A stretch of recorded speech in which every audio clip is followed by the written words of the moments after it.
അപ്പോൾ എല്ലാവർക്കും എൻ്റെ പുതിയ വീഡിയോയിലേക്ക് സ്വാഗതം. അപ്പോൾ എൻ്റെ പ്രേതം സ്റ്റോറീസ് ഈ ഞാൻ എൻ്റെ എന്താ പറയുക, സ്റ്റോറി അല്ലല്ലോ അതെൻ്റെ ലൈഫിലുണ്ടായ ഒരു കാര്യമല്ലേ. അപ്പോൾ അതിനുശേഷം അടുത്തതായിട്ട് ഞാനിവിടെ അവതരിപ്പിക്കാൻ പോകുന്നു ഹീസ് മിസ്സിങ്. അതായത് ഇതും സ്റ്റോറി അല്ല കേട്ടോ, എൻ്റെ ലൈഫിലുണ്ടായ ഒരു കാര്യമാണ്. എൻ്റെ ലൈഫിൽ ഞാൻ കണ്ടുമുട്ടിയ എനിക്ക് സ്റ്റിൽ എൻ്റെ 17ാമത്തെ വയസ്സിൽ ഞാൻ കണ്ടുമുട്ടിയ ഒരാളെക്കുറിച്ച്. ആ 17ാമത്തെ വയസ്സിൽ ഞാൻ കണ്ടുമുട്ടിയിട്ടും ഇപ്പോഴും സ്റ്റിൽ എൻ്റെ മൈൻഡിലുള്ള, എനിക്ക് സ്റ്റിൽ മിസ് ചെയ്യുന്ന ഒരാളെ കുറിച്ചിട്ട്. ഞങ്ങൾ തമ്മിലൊരു 3 ദിവസത്തെ പരിചയമുള്ളൂ. 3 ദിവസം ഞങ്ങൾ തമ്മിൽ സംസാരിച്ചിട്ടുള്ളൂ, കണ്ടിട്ടുള്ളൂ. പക്ഷേ എനിക്ക് എന്നും ആൾ ഓർക്കുമ്പോൾ എനിക്ക് ഭയങ്കരമായിട്ട് മിസ് ചെയ്യുന്നുണ്ട്. ഇനി ഒരിക്കലും ഞങ്ങൾ തമ്മിൽ കാണാൻ ചാൻസ് ഇല്ലാത്ത, വേറെ എന്താണെങ്കിലും ഒരു പ്രതീക്ഷ നമ്മുടെ ഉള്ളിലുണ്ടാവും, പക്ഷേ അങ്ങനെ ഒരു പ്രതീക്ഷയും എനിക്കില്ലാത്ത ഒരാളെക്കുറിച്ചാണ് ഞാൻ പറയാൻ പോകുന്നത്. എനിക്ക് തോന്നുന്നു എൻ്റെ ഫാമിലിയിൽ ഉള്ള കുറേ ആൾക്കാർക്ക് ഇതിനെക്കുറിച്ച് അറിയാം. എൻ്റെ ഫ്രണ്ട്സിനൊന്നും അറിയാൻ ചാൻസ് ഇല്ല. ബിക്കോസ് ഇത് മാത്രം ഞാൻ ആരോടും അങ്ങനെ ഓപ്പണായിട്ട് പറയാറില്ല. എനിക്ക് പറഞ്ഞാൽ എനിക്ക് സങ്കടം വരും. അതുകൊണ്ടിട്ട് ഞാൻ ഇയാളെക്കുറിച്ച് മാത്രം എൻ്റെ അത്രയും അടുത്ത് നിന്നാലും ഞാൻ പറയാറില്ല. പിന്നെ അന്ന് എൻ്റെ കൂടെ ഉണ്ടായിരുന്ന എൻ്റെ ഫാമിലിയിലെ കുറച്ച് പേർക്കാണ് ഇതിനെക്കുറിച്ച് അറിയാവുന്നത്. ആൻഡ് ഞാൻ പറയാം ആളാരായിരുന്നു, ആളെൻ്റെ ആരായിരുന്നു, ആളെ ഞാനെങ്ങനെ കണ്ടുമുട്ടി, ഞങ്ങളെങ്ങനെ പിരിഞ്ഞു, ആളിപ്പോൾ എവിടെ ഉണ്ട് എന്ന് മാത്രം എൻ്റെ അടുത്ത് ചോദിക്കരുത്, ബാക്കിയെല്ലാം ഞാൻ പറയാം. അപ്പോൾ നമുക്ക് പോവാം. അപ്പോൾ നമുക്ക് സ്റ്റാർട്ട് ചെയ്യാം. ഞാൻ അവിടെ വെച്ച് ആളെ കണ്ടുമുട്ടി. അത് സ്റ്റാർട്ട് ചെയ്യുന്നത് നമ്മളുടെ ആ പ്രേതം വീടില്ലേ, ഇനിയിപ്പോൾ അങ്ങനെ പറയാമല്ലോ, ആ പ്രേതം വീട്ടിലേക്ക് ഞങ്ങൾ താമസം മാറി ജസ്റ്റ് ഒരു 1 വീക്ക് എന്തോ കഴിഞ്ഞപ്പോഴായിരിക്കണം. അങ്ങനെയാണ് എൻ്റെ ഓർമ്മയിലുള്ളത്. 1 വീക്ക് എന്തോ കഴിഞ്ഞപ്പോൾ ഞങ്ങളൊന്ന് എല്ലാവരെയും പോലെ, ക്രിസ്ത്യാനികളെല്ലാവരെയും പോലെ വേളാങ്കണ്ണിയിലേക്കൊരു തീർത്ഥയാത്ര പോയി. തീർത്ഥയാത്ര എന്ന് പറയാൻ പറ്റുമോ, ഒരു ഫാമിലി ട്രിപ്പോ അങ്ങനെ എന്ത് വേണമെങ്കിലും പറയാം. അങ്ങനെ ഞങ്ങൾ പോയി. അപ്പോൾ ഇത് ഇങ്ങനെ പാർട്ടായിട്ടൊന്നും ഉണ്ടാവില്ല കേട്ടോ. ചിലപ്പോൾ ഒറ്റ വീഡിയോയിൽ തീർന്നു പോകും. 15 മിനിറ്റ് ആയി കഴിഞ്ഞിട്ടുണ്ടെങ്കിൽ ഞാനത് സ്റ്റോപ്പ് ചെയ്യും. അങ്ങനെ 15 മിനിറ്റിൽ തീർന്നില്ലെങ്കിൽ ഞാൻ സെക്കൻഡ് ഇടാം, അല്ലെങ്കിൽ ഞാൻ ഇതിൽ തന്നെ തീർക്കാം, മാക്സിമം നോക്കാവേ. അതായത് ഞങ്ങളിപ്പോൾ പോകാനായിട്ട് ഞങ്ങളൊരു 8 പേരാണ് എൻ്റെ ഓർമ്മയിലുള്ളത്. ഞാൻ എൻ്റെ അമ്മ, പിന്നെ ആൻറ്റി ഇല്ലേ, താഴെ ഉണ്ടായിരുന്ന ആൻറ്റി, അങ്കിള്, മോൻ, പിന്നെ അമ്മയുടെ അനിയൻ, അതായത് നമ്മൾ മറ്റേ അച്ചാച്ചൻ, താഴെ പോയിട്ട് പേടിച്ചിട്ട് 2 മണിക്ക് ഓടി വന്ന അച്ചാച്ചൻ, എൻ്റെ അമ്മയുടെ ഒരു അനിയത്തി, വേറൊരു അനിയത്തി, അങ്കിള്, അതായത് ആൻറ്റിയുടെ ഹസ്ബൻഡ്. അപ്പോൾ ഇത്രയും പേരാണ് ഞങ്ങൾ ഇവിടെ പോകുന്നത്. അപ്പോൾ ഞങ്ങൾ ട്രെയിനിലാണ് കേട്ടോ പോകുന്നത്. ഞങ്ങൾ ഓൾറെഡി ബുക്ക് ചെയ്തതാണ്. അപ്പോൾ ഈ ട്രെയിൻ എന്ന് പറഞ്ഞിട്ടുണ്ടെങ്കിൽ, അപ്പോൾ ട്രെയിനിൽ പോയിട്ടുള്ളവർക്കറിയാൻ പറ്റും, കുറേ നാൾക്ക് മുമ്പ് വരെ ട്രെയിൻ നാഗപട്ടണം എന്നുള്ള ഒരു സ്ഥലത്ത്, പേരുള്ളൊരു സ്ഥലത്തും അവിടം വരെ ഉണ്ടാവുള്ളൂ ഈ ട്രെയിൻ. ഇവിടെ നിന്ന് സ്റ്റാർട്ട് ചെയ്താൽ അത് കഴിഞ്ഞിട്ട് നമ്മൾ അവിടെ നിന്ന് ബസ്സിൽ വേറെ എന്തെങ്കിലും ഒക്കെയാണ്, ചെറിയ വണ്ടികളിലൊക്കെയാണ് നമ്മൾ ഈ വേളാങ്കണ്ണി പള്ളിയുടെ ആ ഒരു ഏരിയയിലേക്ക് പോകുന്നത്. പക്ഷേ ഇപ്പം എനിക്ക് തോന്നുന്നു വേളാങ്കണ്ണി വരെ ട്രെയിൻ ഉണ്ടെന്ന് തോന്നുന്നു, എനിക്കറിയില്ല, എൻ്റെ ഓർമ്മയിൽ അങ്ങനെയാണ്. അപ്പോൾ ആ സമയത്ത് എന്താണെങ്കിലും ഈ നാഗപട്ടണം എന്നുള്ള സ്ഥലം വരെയാണ് ഈ ട്രെയിൻ ഉണ്ടായിരുന്നത്. അപ്പം ഞങ്ങൾ ഈ ട്രെയിനിൽ കയറി കഴിഞ്ഞപ്പോഴത്തേക്കും ടിക്കറ്റ് നോക്കിയപ്പോൾ ഞങ്ങൾ 7 പേരും ഒരു ക്യാബിലാണ്, ഒരു ബോഗിയുടെ ഒരു എന്താ പറയുക, ആ ഒരു ഏരിയയിൽ, അതായത് 3 തട്ടിവിടെ എനിക്ക് പറയാനറിയില്ല കേട്ടോ, അതുകൊണ്ടാണ് ഞാനിങ്ങനെ പറയണേ, ചിന്തിച്ച് ആലോചിച്ചെടുത്തോ. പിന്നെ അതിൻ്റെ ഓപ്പോസിറ്റ് വിൻഡോയിൻ്റെ അവിടെ 2 എണ്ണം ഉണ്ടല്ലോ, അപ്പോൾ അതിൽ 1, 2, 3 ഞങ്ങൾ 3, 4, പിന്നെ ഏറ്റവും മേളിലുള്ളതും ഞങ്ങൾ. ആ നടുക്കുള്ള സ്ഥലത്ത് ഒരാൾ ബുക്ക് ചെയ്തിട്ടുണ്ട്. അവിടെ പക്ഷേ നമ്മളുടെ എനിക്ക് തോന്നുന്നു നോർത്തിൽ നിന്നാണ് നമ്മൾ കയറിയെന്ന് തോന്നുന്നു. നോർത്തിൽ നിന്ന് പക്ഷേ ആരും ആ സീറ്റിൽ കയറിയിട്ടില്ല, പക്ഷേ അത് ബുക്ക് ചെയ്തിട്ടുള്ള സീറ്റാണ്. അതിൻ്റെ വിൻഡോയുടെ അവിടെയും ഞങ്ങളുടെ 2 സീറ്റുണ്ട്. അപ്പോൾ ഒരാൾ മാത്രം അപ്പുറത്തെ എന്താ പറയുക ക്യാബിനിലാണ് ആളുള്ളത്, ആളുടെ സീറ്റ് അവിടെയാണ്. അപ്പോൾ ഈ ബുക്ക് ചെയ്തേക്കുന്നത് ഓക്കെ, ആൾ വന്നിട്ടില്ല. അപ്പോൾ ഞങ്ങളിങ്ങനെ പ്ലാൻ ചെയ്യാണ്, ഇനിയിപ്പോൾ ആൾ വന്നാലും നമുക്ക് പറഞ്ഞു നോക്കാം ആളോട്, ഞങ്ങളിതുപോലൊരു ഫാമിലിയാണ്, ഇങ്ങനെ ഫാമിലി ആയിട്ടാണ് പോകുന്നത്, അപ്പോൾ നിങ്ങൾ ഒറ്റക്കല്ലേ, സോ നിങ്ങൾക്ക് വേണമെങ്കിൽ അപ്പുറത്തെ സീറ്റ് ഞങ്ങൾ തരാം, അപ്പോൾ നിങ്ങൾക്ക് അതെടുത്തോളൂ എന്ന് പറയാമെന്ന് വിചാരിച്ചിട്ടാണ് ഞങ്ങൾ ഓൾറെഡി അവിടെ ഇരിക്കുന്നത്. അപ്പോൾ ഒരു സ്റ്റേഷനായി, 2 സ്റ്റേഷനായി, 3 സ്റ്റേഷനായി, ഒരു സ്ഥലത്തൊന്നും ആരും കയറുന്നില്ല. അപ്പോൾ ഞങ്ങൾക്ക് സന്തോഷമായി. ഇപ്പം നമുക്ക് എത്തണ വരെ ഇത് ബുക്ക് ചെയ്ത ആൾക്ക് എന്തോ പറ്റി, അല്ലെങ്കിൽ ഇത് വരാൻ പറ്റിയില്ല, അപ്പോൾ നമുക്ക് എത്തുന്നത് വരെ നമുക്ക് ഈ സീറ്റ് നമുക്ക് കൂടെ കിട്ടും. ഞങ്ങളെല്ലാവരും ഒരുമിച്ചാണേ. അങ്ങനെ പോയിക്കൊണ്ടിരിക്കുകയാണ്. കുറേ കഴിഞ്ഞപ്പോൾ ഞങ്ങൾ ഫുഡൊക്കെ ഉണ്ടാക്കി കൊണ്ടുപോയിട്ടുണ്ടാവും. അവൻ്റെ പോണ ആൾക്കാർക്കറിയാം, നമ്മളിങ്ങനെ ഫുഡൊക്കെ ഉണ്ടാക്കി കൊണ്ടുപോകും. ചപ്പാത്തി ചിക്കൻ കറിയൊക്കെ ഉണ്ടാക്കി കൊണ്ടുപോകും. രാത്രി അത് ട്രെയിനിലിരുന്ന് കഴിക്കും. പിന്നെ എന്തായാലും രാവിലെ ആകുമ്പോഴത്തേക്കും നമ്മൾ അവിടെ എത്തുമല്ലോ. അങ്ങനത്തെ ഒരു പ്ലാനിങ്ങിലാണ് പോയിക്കൊണ്ടിരിക്കുന്നത്. അപ്പോൾ ഞങ്ങൾ ഫുഡൊക്കെ കഴിച്ചു. അങ്ങനെ എനിക്ക് തോന്നുന്നു, എനിക്ക് കറക്റ്റ് അവർ കയറിയ സ്റ്റേഷൻ എനിക്ക് ഓർമ്മയില്ല. പക്ഷേ ഒരു നമ്മളുടെ കേരളം കഴിഞ്ഞപ്പോൾ തമിഴ്നാട് സ്റ്റാർട്ട് ചെയ്തപ്പോൾ ഏതോ ഒരു സ്റ്റേഷനിൽ നിന്ന് ഒരു സ്ത്രീയും ഒരു ചെക്കനും, കണ്ടാലൊരു 14 വയസ്സൊക്കെ തോന്നിക്കുന്ന ഒരു ചെക്കനും ഒരു സ്ത്രീയും കയറി. അവരൊരു തമിഴ് സ്ത്രീയാണ്. അവരുടെ കയ്യിലൊരു ബ്രിക്ക് ഷോപ്പർ ഉണ്ട്. അങ്ങനെയുള്ള ആൾക്കാരെ കാണുമ്പോൾ നമുക്ക് അറിയാൻ പറ്റും. ബ്രിക്ക് ഷോപ്പർ ഉണ്ട്, അതിൽ കുറേ തുണിയോ എന്തൊക്കെയോ സാധനങ്ങളുണ്ട്. പിന്നെ അതേപോലെ എന്തോ കെട്ടുകളൊക്കെ ഉണ്ട്. അവരിങ്ങനെ കെട്ടി അങ്ങനെയൊക്കെയാണ്. നമ്മൾ ബാക്കിലൊക്കെ കൊണ്ടുപോകുമ്പോൾ അവരങ്ങനെയൊക്കെയാണ് കൊണ്ടുപോയിക്കൊണ്ടിരുന്നത് വെച്ചത്. അപ്പോൾ അങ്ങനെ ഒരു സ്ത്രീ കയറി. അവരുടെ കയ്യിൽ 2-3 ബ്രിക്ക് ഷോപ്പർ ഉണ്ട്. അതിൽ എന്തൊക്കെയോ സാധനങ്ങളൊക്കെ അവർ കുത്തി നിറച്ച് വെച്ചിട്ടുണ്ട്. അപ്പോൾ ഈ ചെക്കൻ ഇവരുടെ പുറകെ, മോനാണെന്ന് തോന്നുന്നു, ഒരു ചെക്കൻ ഈ ബ്രിക്ക് ഷോപ്പറൊക്കെ ഇവർക്ക് ഇവിടെ കൊണ്ടുവന്ന് വെക്കുന്നു. ആ ചെക്കൻ ആ ബോഗിയിൽ തന്നെ ഉണ്ട്, പക്ഷേ അവിടെ ഇരിക്കാതെ വേറെ സ്ഥലത്തേക്ക്. അപ്പോൾ ആ ചെക്കൻ്റെ ചിലപ്പോൾ എന്താ പറയുക, സീറ്റ് വേറെ സ്ഥലത്തായിരിക്കാം.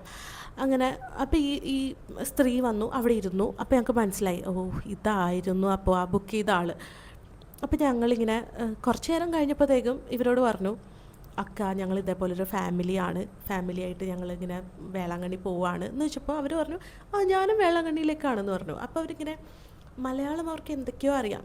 പിന്നെ അവിടെയുള്ള വേളാങ്കണ്ണിയിലുള്ള ഈ തമിഴ് ആൾക്കാർക്ക് മലയാളം അവർക്ക് മനസ്സിലാവും. കാരണം നമ്മളാണല്ലോ മോസ്റ്റ്ലി അവിടെ പോകുന്ന ആൾക്കാർ.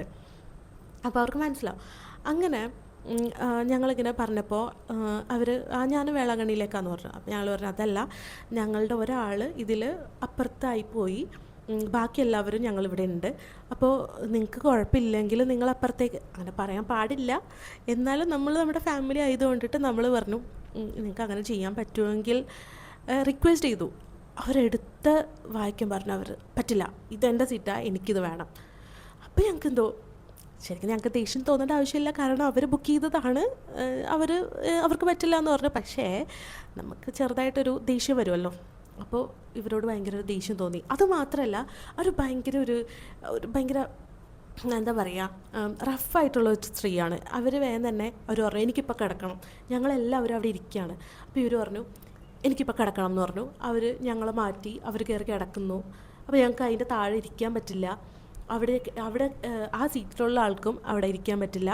എനിക്ക് തോന്നുന്നു രാത്രി മാത്രം അങ്ങനെ കിടക്കാൻ പാടുള്ളൂ, അങ്ങനത്തെ റൂൾസൊക്കെ ഉണ്ട്. പക്ഷേ അതൊന്നും നമുക്കറിയാത്തത് കൊണ്ടിട്ട് ഞങ്ങൾ വിചാരിച്ചു കിടന്നോട്ടെ എന്നുള്ള രീതിയിൽ നമ്മൾ കിടത്തി.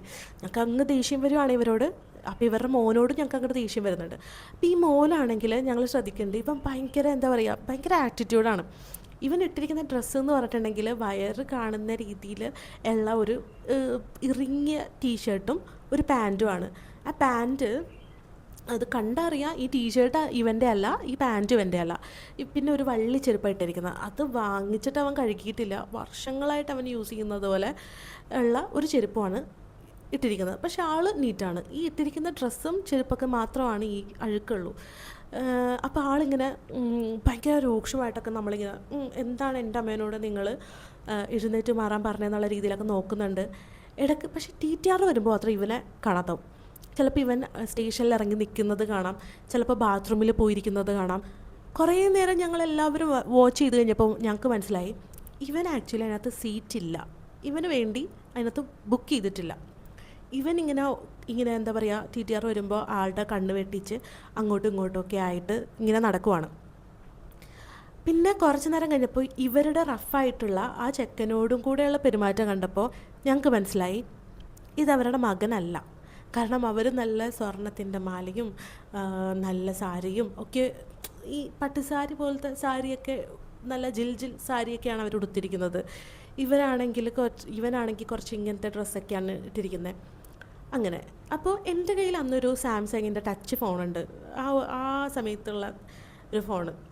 അപ്പം ഞാനിത് പിടിച്ചുകൊണ്ട് ഇങ്ങനെ നിൽക്കുന്ന സമയത്ത് ഇവൻ ഒരു ന്യൂസ് പേപ്പർ എടുത്ത് ഭയങ്കര വായനയാണ് ഇത് നോക്കിയിട്ട്. ഇവ വായിച്ചുകൊണ്ടേ ഇരിക്കുക, ആരെയും ശ്രദ്ധിക്കുന്നില്ല. ഇടയ്ക്ക് നമ്മളിങ്ങനെ ഇങ്ങനെ എന്താ ഇടം കണ്ടിട്ട് നോക്കും. ശേഷം ഇവൻ ഭയങ്കര വായിക്കും. സൗണ്ടൊന്നും വരുന്നില്ല, ആൾ വായിക്കുന്നുണ്ട് പക്ഷെ ഭയങ്കരമായിട്ടും. അങ്ങനെ എഴുന്നേറ്റ് പോകും, നടക്കും. അങ്ങനെ ലാസ്റ്റ് ഇവർ കിടന്നുറങ്ങി, ഇവർ കൂർക്കം വലിച്ച് ഉറങ്ങാൻ തുടങ്ങി. അങ്ങനെ വന്നപ്പോൾ ഇവനിങ്ങനെ എൻ്റെ അടുത്ത് വന്നിരിക്കുകയാണേ. എന്നിട്ട് ഇടയ്ക്ക് ഇവൻ എൻ്റെ ഫോണിലേക്ക് നോക്കുന്നുണ്ട്. അപ്പം എൻ്റെ കയ്യിൽ ഹെഡ്സെറ്റ് ഉണ്ട്, അപ്പം ഞാനിങ്ങനെ പാട്ട് വെച്ചിട്ട് കിടക്കുകയാണ്. അപ്പോൾ ഇടയ്ക്ക് ഇവനിങ്ങനെ നോക്കിയപ്പോൾ ഞാൻ ചോദിച്ചു എന്താണെന്ന് ചോദിച്ചു. അപ്പോൾ അവൻ ഒന്നുമില്ല എന്നുള്ള രീതിയിൽ ഇങ്ങനെ പറഞ്ഞിട്ട് പിന്നെ എഴുന്നേറ്റ് പോയി. പിന്നെ എഴുന്നേറ്റ് വന്നിരുന്നു. അപ്പം ഞാനിങ്ങനെ പതുക്കെ ചോദിച്ചു എന്താ പേര്? അപ്പോൾ ആൾ പറഞ്ഞു വിനോദ്. ഓക്കെ, ഈ സ്ത്രീയുടെ ആരാ ചോദിച്ചപ്പോൾ ഞാൻ അവർക്കൊരു ഷോപ്പുണ്ട് ഇവിടെ വേളാങ്കണ്ണിയിൽ, പള്ളിയുടെ അടുത്ത് തന്നെ. അവിടെ അവരുടെ ജോലിക്ക് നിൽക്കുന്നതാണെന്ന് പറഞ്ഞു, കടയിൽ. അപ്പോൾ ഓക്കെ, അപ്പോൾ നിനക്കിവിടെ സീറ്റില്ലേന്ന് ചോദിച്ചപ്പോൾ പറഞ്ഞു എനിക്ക് സീറ്റ് അവിടെ പുറകിലായിട്ടൊരു സീറ്റുണ്ട്, പിന്നെ എനിക്ക് ഈ അക്കയുടെ അടുത്ത് ഞാൻ അടുത്തിരിക്കാൻ വേണ്ടിയിട്ടാണ് ഞാൻ വന്നിട്ടുള്ളത്, എനിക്ക് അവിടെ ദൂരെ ഇവിടെ ഒരു സീറ്റ് ഉണ്ടെന്നൊക്കെ പറഞ്ഞു. അത് കേട്ടപ്പോൾ എല്ലാവർക്കും ഒരു ഡൗട്ടായി. അങ്ങനെ അങ്കിൾമാരും ആൻറ്റിമാരും ഒക്കെ ഇവനോട് സംസാരിക്കാൻ തുടങ്ങി. അങ്ങനെ പറഞ്ഞ് സംസാരിച്ച് വന്നപ്പോൾ ഞങ്ങൾക്ക് എന്തോ അവനെ അങ്ങ് ഇഷ്ടപ്പെട്ടു. ശരിക്കും ആദ്യമൊക്കെ ഭയങ്കര കലിയായിരുന്നു ഈ ചെക്കനെ കാണുമ്പോൾ, പക്ഷേ പിന്നെ അവനങ്ങ് ഇഷ്ടപ്പെട്ടു എല്ലാവർക്കും. അപ്പോൾ ഞങ്ങൾ അവനോട് സംസാരിച്ചു, അവനോട് കാര്യങ്ങളൊക്കെ ചോദിച്ചു. അപ്പോൾ അവൻ പറഞ്ഞു ഇങ്ങനെ കടയിൽ നിൽക്കുവാണ്, നമുക്ക് വേളാങ്കണ്ണിയിൽ വന്നു കഴിയുമ്പോൾ കാണാമെന്നൊക്കെ പറഞ്ഞു. അങ്ങനെയൊക്കെ പറഞ്ഞിട്ട് ഇവൻ ഞങ്ങളിപ്പോൾ ട്രാവൽ ചെയ്തു. അപ്പോൾ അത്രയും മണിക്കൂർ നമ്മൾ സംസാരിക്കുന്നുണ്ട് ഇവൻ്റെ അടുത്ത്. ഇവനോട് സംസാരിക്കാൻ നല്ല രസമാണ്. ആദ്യം കണ്ട പോലത്തെ ഒരാളേ അല്ല, ആളങ്ങ് മാറി ഭയങ്കര സോഫ്റ്റായി. അപ്പോൾ അവനോട് ഇങ്ങനെ ചോദിച്ചപ്പോൾ പറഞ്ഞു എന്താ എനിക്ക് ആരും ഇല്ല, അമ്മയും അനിയത്തി ഉണ്ടായിരുന്നു, അവർ മരിച്ചുപോയി എന്ന് പറഞ്ഞു. അപ്പോൾ ഓക്കെ, അങ്ങനെയൊക്കെ സംസാരിച്ചു. പിന്നെ കൂടുതലും സംസാരിച്ചാൽ മരിച്ചുപോയി എന്ന് പറയുമ്പോൾ എങ്ങനെയാണ് എന്താണെന്നൊക്കെ ചോദിക്കുമ്പോൾ കുട്ടിക്ക് ഇനി സങ്കടം വരണ്ടെന്നൊക്കെ വിചാരിച്ചിട്ട് ഞങ്ങൾ കൂടുതൽ ചോദിച്ചൊന്നുമില്ല. അങ്ങനെ ഭയങ്കര അറ്റാച്ച്ഡായി ഇവരായിട്ട്. ഞാൻ ഇങ്ങനെ ഫോണിൽ ഇങ്ങനെ ഓരോന്നൊക്കെ എന്തൊക്കെയോ കാണിച്ച വീഡിയോസ്, കോമഡി വീഡിയോസൊക്കെ കാണിച്ചൊക്കെ കൊടുത്ത് ഇവന് ഹാപ്പിയായി. ഇവൻ്റെ കയ്യിൽ ഫോണൊക്കെ കൊടുത്തപ്പോൾ ഇവൻ ഭയങ്കര ഇതായി. അങ്ങനെ ഞങ്ങൾ നാഗപട്ടണത്ത് ഇറങ്ങി. ഇവനാണെങ്കിൽ ഇവരുടെ ബാഗ്സ് എല്ലാം ഇവൻ എടുക്കണം, ഈ കൊച്ചെടുക്കണം. ഇവരുടെ കൈക്കും കാലിനൊന്നും ഒരു കുഴപ്പമില്ല, പക്ഷേ ആ കൊച്ചിനെ കൊണ്ട് ബാഗൊക്കെ പിടിപ്പിക്കുന്നത്. അങ്ങനെ ഞങ്ങൾ നാഗപട്ടണത്ത് ഇറങ്ങി. അത് കഴിഞ്ഞിട്ട് ഞങ്ങൾ ഏതോ ഒരു വണ്ടിയിലൊക്കെ കയറി ഞങ്ങൾ വേളാങ്കണ്ണിയിലെത്തി. ഞങ്ങൾ ഒരു ലോഡ്ജിൽ റൂം എടുത്തു. അത് കഴിഞ്ഞിട്ട് ഞങ്ങൾ പള്ളിയിൽ പോകുന്ന പരിപാടിയൊക്കെ ഇങ്ങനെ സ്റ്റാർട്ട് ചെയ്ത് പള്ളിയിലേക്ക് പോയി. നടന്നുകൊണ്ടിരിക്കുന്ന സമയത്ത് പിറ്റേ ദിവസമാണ് മലയാളം കുർബാന രാവിലെ. അപ്പോൾ അന്ന് ഞങ്ങൾ ചുമ്മാ എല്ലാ പള്ളികളിലൊക്കെ പോയി നേർച്ചയൊക്കെ ഇട്ട് അങ്ങനെയൊക്കെ നമ്മളിങ്ങനെ നടക്കുമല്ലോ. അങ്ങനെ നടന്നപ്പോൾ ഇവൻ പെട്ടെന്ന് ഇങ്ങനെ ഓടി വന്നേ, അക്കാന്ന് വിളിച്ചിട്ട് ഓടി വന്നു. അപ്പം എനിക്ക് മനസ്സിലായില്ല ഇതാരാണെന്ന്. അപ്പോൾ ഇവനിങ്ങനെ ഓടി വന്നപ്പോൾ ഞാൻ നോക്കിയപ്പോൾ ഭയങ്കര നീറ്റായിട്ടുള്ളൊരു കൊച്ച്. അതായത് അവൻ അന്ന് ഉടുത്തിരിക്കുന്നത് കാവി മുണ്ടും കാവി ഷർട്ടും, ഈ ചെരുപ്പിട്ടിട്ടില്ല. അവൻ്റെ കഴുത്തിലൊരു കൊന്ത കിടപ്പുണ്ട്, നല്ല വൃത്തിയിൽ കഴുകി പക്ഷേ ആ ഷർട്ടിന് കുറച്ച് ഇറക്കം കുറവാട്ടോ. ആളത് യൂസ് ചെയ്യാൻ തുടങ്ങിയിട്ട് കുറച്ച് വർഷമായി തോന്നുന്നു. അതുകൊണ്ട് തന്നെ ആ ഷർട്ടിന് കുറച്ച് ഇറക്കം കുറവാണ്. പക്ഷേ ഭയങ്കര നീറ്റായിട്ട് അവൻ കഴുകി, തേച്ചിട്ടില്ല, പക്ഷേ ചുളിവുകളൊന്നും ഇല്ലാതെ നല്ല വൃത്തിയിൽ വന്നിരിക്കുന്നു. അപ്പോൾ ഞങ്ങൾക്ക് എല്ലാവർക്കും ഭയങ്കര അത്ഭുതം തോന്നിയേ, ഇവരപ്പോൾ ഇങ്ങനെയൊക്കെ നടക്കാൻ അറിയാമല്ലേ. അങ്ങനെ ഞങ്ങൾ ചോദിച്ചു എവിടെയാണെന്ന് ചോദിച്ചപ്പോഴത്തേക്കും ഈ വേളാങ്കണ്ണിയിൽ പോയിട്ടുള്ള ആൾക്കാർക്ക് അറിയാൻ പറ്റും. ഈ വേളാങ്കണ്ണി പള്ളിയുടെ സൈഡിലായിട്ട് ചെറിയ ചെറിയ കടകളുണ്ട്. ഈ കൊന്തകളും ഈ ചെറിയ ചെറിയ രൂപങ്ങളും കുരിശും പിന്നെ പണ്ടൊരു മഞ്ഞൾ കെട്ടുന്ന ഒരു പരിപാടിയൊക്കെ ഉണ്ടായിരുന്നു. അതൊക്കെ നമ്മൾ പെട്ടെന്ന് വാങ്ങിക്കാൻ പറ്റിയ കുറച്ച് ചെറിയ ചെറിയ ഒരു സൈഡിൽ മാത്രം ഫുള്ളിങ്ങനെ കടകൾ. അപ്പം ഇതാണ് ഞാൻ പറഞ്ഞ കട എന്ന് പറഞ്ഞു. അപ്പോൾ ശരിയാണ്, ആ സ്ത്രീ അവിടെ ഇരിപ്പുണ്ട്.